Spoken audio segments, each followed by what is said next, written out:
Previously on Chunky Infant Ghost Stories. Yeah, I mean, how stupid are we? What we thought was an attack by ghosts or evil spirits, or at the very least a case of sleep paralysis. Well, it turned out to be a missionary falling asleep on his own knees while he was praying. And it still made it into that article about missionaries in a haunted house. Am I the only one that finds that weird?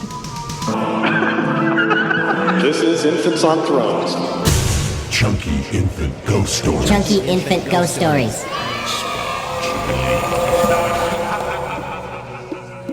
Welcome back to Chunky Infant Ghost Stories. This is chunk number 8. Only 23 more to go. That's right, 23. Let's do this. Floating lights. Just before his transfer out of Oxenholm, Elder Ironrod experienced something he couldn't simply explain away or laugh off like he could the praying incident. It had been raining for a couple of days, so there was quite a bit of fog when we were coming back from Kendall that night. It was hard to see even the hedgerow on the other side of the road, Ironrod says. And usually it's really easy to see that hedgerow. That's how I knew that something weird was up. That, and the storm clouds, and the thunder. Something about all that just made everything seem, I don't know, dark and creepy and wet. The two missionaries reached their apartment just as darkness was setting in. Ironrod recalls, Elder Horndog was just sitting by the window, reading a letter, and he looked out of the window and he said, "Look, there's someone out on the field." I asked, "What do you mean?" And he said, "There's a light out on the field." And I asked, "Well, is it a light or a person? Come on, dude, get your story straight."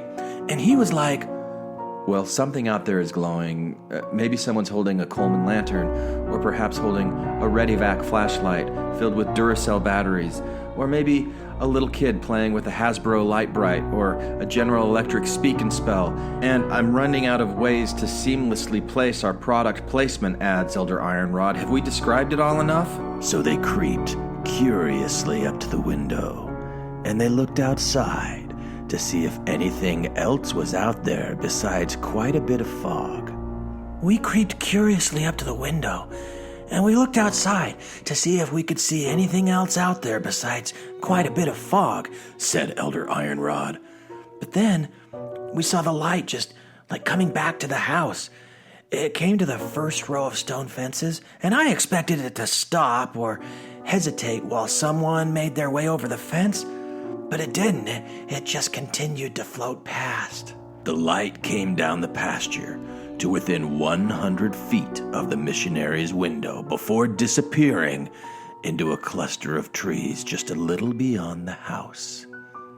Elder Ironrod never saw the shadow or outline of a person holding the lantern. He never saw the lantern pause while it went over the stone fence. He never saw it bobbing up and down as if someone were holding it while they were walking. I asked Elder Horndog, "Hey, Horndog, do you see anybody out there?" said Elder Ironrod as he explained that he asked Elder Horndog if he saw anybody else out there, while Elder Horndog responded with a no. "No, I didn't see anyone," said Elder Horndog. The next day, we ran into the farmer as we were coming out of our apartment, and we asked him if he'd been out in the field late at night because we'd seen a light coming down from the pasture. And that's kind of when he chuckled at us and said, "I've seen that light before too." After asking who that light was, the farmer told Elder Ironrod and Elder Horndog, "I think it's my grandfather.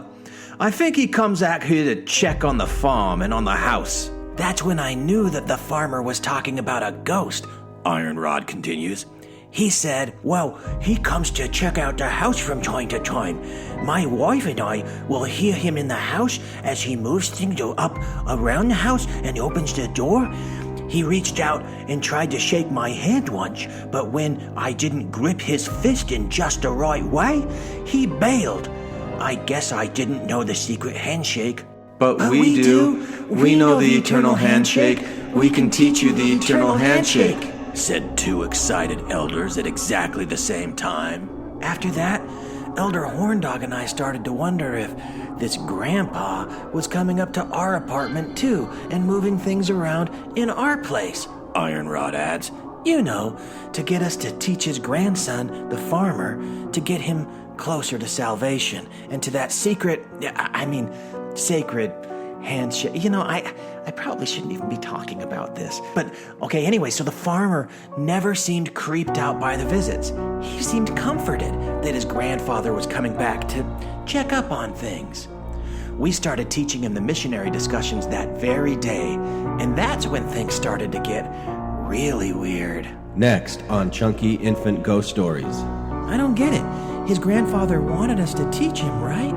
But every time we opened up the scriptures to Moroni chapter 10, the book would just suddenly slam shut. I mean, do you want us to teach him the handshake or not?